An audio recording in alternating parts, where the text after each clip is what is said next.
Assalamualaikum, hai teman-teman semua, balik lagi di channel aku Laila Ramadhani.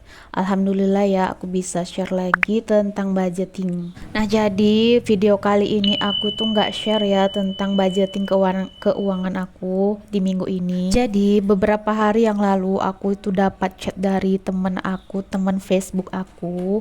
Aku juga udah kenal, tapi aku nggak kasih tahu ya siapa namanya. Dia itu minta solusi cara bagaimana mengatur gaji uang 100.000 per hari. Jadi di kondisi rumah tangganya ini ada 2 orang dewasa, 1 anak dan 1 bayi ya teman-teman. Aku nggak tahu juga dia ini ASI atau minum susu, aku juga nggak tahu. Cuman aku hanya merincikan aja, mengilustrasikan aja bagaimana cara aku mengatur keuangan. Nah, mohon maaf ya tadi kalau ada suara es krim. Jadi aku ini dubbingnya tuh siang hari ya teman-teman. Kalau malam hari tuh aku nggak bisa karena selalu diganggu sama anak aku. Disclaimer dulu, di sini aku bukan ahli keuangan, aku juga bukan jurusan akuntansi, dan aku bukan bermaksud pamer ataupun menggurui siapapun, enggak ya. Aku cuma sharing aja bagaimana cara aku mengatur keuangan. Buat teman-teman yang baru mengklik video aku, nonton sampai selesai ya, supaya kalian itu tidak salah paham. Nah, teman-teman yang nggak tahu cara mengatur keuangan, kalian bisa pakai cara ini ya. Coba deh teman-teman belajar qanaah ataupun merasa cukup. Memang kalau dibilang merasa cukup itu gampang ya untuk dibilang, tapi untuk menjalaninya itu lumayan sulit ya teman-teman. Sama aku juga seperti itu dulunya ya teman-teman. Cuma kita harus tetap mencoba berusaha merasa cukup atas rezeki yang Allah kasih. Berapapun penghasilan yang kalian dapat, kalau kalian pandai bersyukur, insya Allah itu akan cukup ya teman-teman, dan Allah bakalan tambah rezeki itu. Kalau kalian paham konsep rezeki itu apa, rezeki itu banyak banget ya teman-teman, bukan hanya uang, tapi bisa juga rezeki itu diartikan dalam kita dikasih sehat, kita dikasih rezeki anak yang sehat, dikasih keluarga yang bahagia, itu rezeki ya teman-teman. Jadi buat teman-teman nggak perlu ya banding-bandingkan penghasilan si A dan si B. Si A lebih besar gajinya dan si B lebih sedikit, tapi itu kan tergantung kebutuhan mereka. Mungkin aja mereka punya kebutuhan lain yang nggak mereka tunjukkan ke kalian. Oke, lanjut aja ke video aku ya teman-teman. Jadi teman aku di sini tuh punya penghasilan tuh 100.000 per hari, dan di kondisi keluarga mereka ini ada 2 orang dewasa dan 1 bayi yang menggunakan popok dan 1 anak kecil, dan dia ini anaknya belum sekolah ya teman-teman. Aku juga nggak tahu umur berapa, mungkin 2 tahun 3 tahun ya mungkin aja. Jadi teman aku ini ngontrak ya, jadi 1 bulan itu mereka harus membayar 450.000 per bulan, dan listrik itu 120.000 sebulannya, PDAM 50.000 ya teman-teman. Jadi pengeluaran kewajiban mereka itu setiap bulannya 620.000. Karena mereka ini penghasilannya tuh harian, jadi aku buat metode seperti ini ya teman-teman. Ini rumusnya kebutuhan bulanan dikali 30 hari ya teman-teman. Ingat, rumusnya kebutuhan bulanan dikali 30 hari. Dan karena ini penghasilannya harian, teman aku ini harus mengatur gaji itu setiap harinya ya. Setiap gaji yang dikasih itu harus dipisahkan uangnya ke dalam posnya masing-masing. Memang ya teman-teman, kalau mengatur gaji harian itu memang agak sulit. Aku juga seperti itu, sama seperti teman aku juga, teman aku yang ini. Aku juga harian gajiannya teman-teman. Kalau kalian memang sudah mengikuti aku dari awal, pasti kalian tahu aku gaji harian, tapi aku buat metode mingguan. Dulu awal mula aku tuh budgeting, aku memang susah juga ya teman-teman, nggak ngerti, nggak, pokoknya ya amburadul lah kayak gitu ya teman-teman. Pokoknya keuangan aku berantakan, tapi aku berusaha belajar cara mengatur keuangan aku. Oke, lanjut aja ke video aku. Nah, untuk teman aku yang ini, jadi buat kontrakan itu kan dia harian, jadi dia harus menyisihkan 15.000 per hari. Terus di sini untuk listrik dia harus menyisihkan 4.000, dan PDAM dia harus menyisihkan 1.500. Jadi kewajiban harian itu dia harus menyisihkan 20.500 per hari. Nah, kemudian untuk kebutuhan seperti beras, kuota dan lain-lain gitu ya. Jadi untuk beras aku anggarkan 6.000 per harinya. Terus ini untuk kuota dia harus menganggarkan 3.000 per hari. Kemudian untuk belanja harian karena dia itu punya anak kecil, pastinya mereka nggak banyak ya makan. Aku anggarkan 15.000 untuk lauk dan sayur per harinya ya teman-teman. Dan untuk kebutuhan harian ini ya teman-teman, untuk kebutuhan harian sama belanja harian itu beda ya teman-teman. Untuk kebutuhan harian kalian bisa gunakan untuk beli minyak, sabun, odol dan lain-lain. Nah, kalau misalkan kalian itu bingung caranya, kalian bisa cicil-cicil dulu atau beli minyaknya sedikit-sedikit aja, sabunnya beli nggak usah banyak-banyak, atau kalian bisa mengakali beli sabun yang lebih murah aja kayak gitu ya teman-teman. Maka dari itu kenapa aku tulis rumusnya kebutuhan bulanan dikali 30 hari, karena di penghasilan ini kan harian ya, bukan mingguan dan juga bukan bulanan. Jadi kalau kalian paham maksud aku, kenapa aku buatnya segini 10.000 kebutuhan harian. Kalau kalian bisa kalikan 10.000 itu dikalikan 30 hari itu udah jadi 300.000.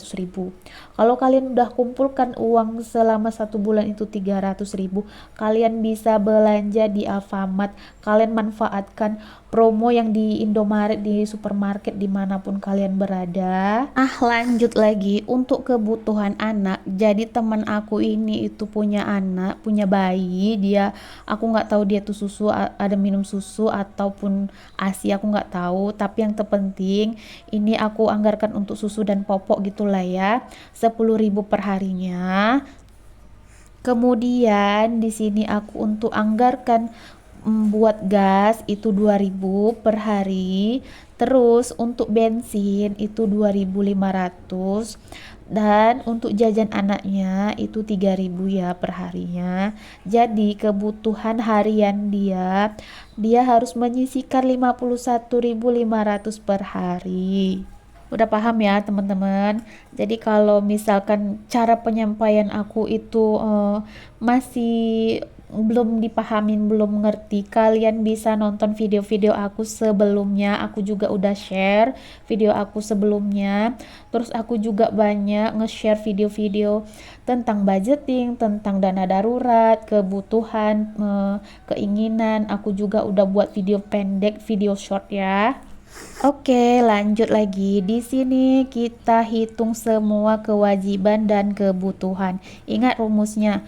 Rumusnya untuk menghitungnya kewajiban dan kebutuhannya 20.000 kewajiban, 20.500 kewajiban dan kebutuhan 51.500. Jadi total pengeluarannya per hari itu 72.000 per hari. Nah, buat teman aku ini, dia harus menyisihkan 72.000 per hari ya. Nah, kemudian kita hitung semuanya. Yang penghasilannya per hari itu 100.000. Terus kita kurangkan kewajiban dan kebutuhannya yaitu 72.000.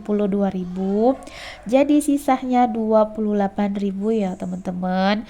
Nah, sisa 28.000 ini kita bisa alokasikannya bisa untuk kita menabung, atau kita buat dana darurat, atau buat sedekah. Nah, yang terpenting banyak sedikit gaji yang kita hasilkan, jangan lupa sedekah ya teman-teman. Karena kalau bersedekah itu nggak harus ya kita menunggu harus banyak uang ataupun kita harus punya penghasilan besar, gaji gede gitu, nggak harus ya. Kita bisa sedekah kok walaupun gaji kita sedikit, walaupun gaji kita pas-pasan ya teman-teman. Nah, jadi aku buatkan aja ya, kalau menabung itu bisa 18.000 per hari. Kalian bisa sesuaikan juga kebutuhan kalian, kalian bisa juga kalian mau berapa menabung. Dan buat dana darurat kalian harus menyisihkan 5.000 per hari, buat sedekah 4.000 dan sisanya 1.000. Nah, buat teman-teman ibu rumah tangga sama seperti aku, kalian harus buat dana darurat ya. karena kalau dana darurat itu bakalan berguna banget buat teman-teman, buat ibu rumah tangga sama seperti aku.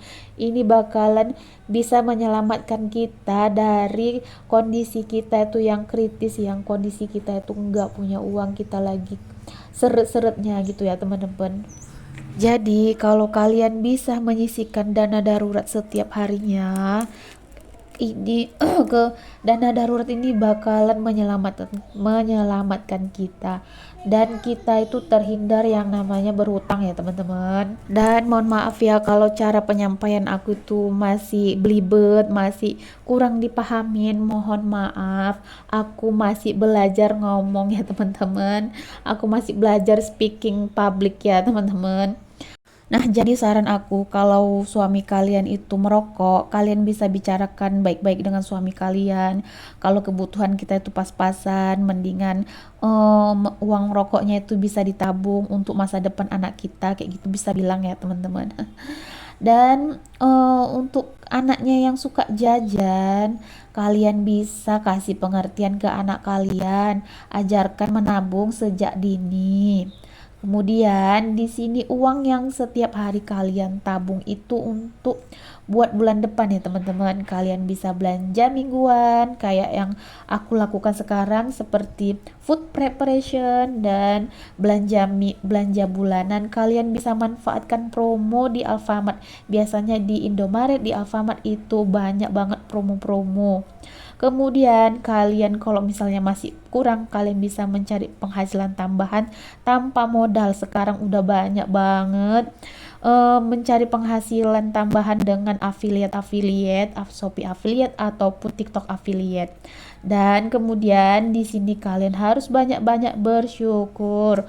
Usahakan kalian buat camilan di rumah ya buat anak-anak kalian, supaya anak-anak kalian tuh nggak banyak jajan. Oke? Nah, kemudian di sini aku mencontohkan bagaimana cara mengeposkan uangnya ke dalam posnya masing-masing ya teman-teman. Kalau kalian nggak punya dompet pintar, kalian bisa beli amplop, ataupun kalian nggak sanggup beli amplop, kalian bisa buat sendiri. Ini aku buat sendiri ya teman-teman. Dulu aku juga begini, aku inisiatif dari kalender, aku buat sendiri, aku klip-klip pakai hektar kayak gitu, karena aku belum sanggup beli dompet pintar dan aku tuh nggak mau ngeluarin uang untuk beli amplop. Maklum aja lah ya teman-teman. Jadi ya aku tuh memang super super hemat. Jadi kalau kalian menganggap aku nih pelit, ya silahkan, nggak apa-apa, nggak masalah untuk aku. Yang terpenting keuangan aku itu nggak boncos, nggak over budget, dan aku tuh nggak berhutang. Mungkin sampai di sini dulu video aku. Semoga video aku ini bisa bermanfaat buat teman-teman yang mau belajar budgeting, mau mengatur keuangan supaya keuangannya bisa tertata dengan rapi. Dan mohon maaf kalau aku ada salah bicara, mohon dimaklumin. Ambil baiknya dan buang buruknya. Oke. Wassalamualaikum. Dadah.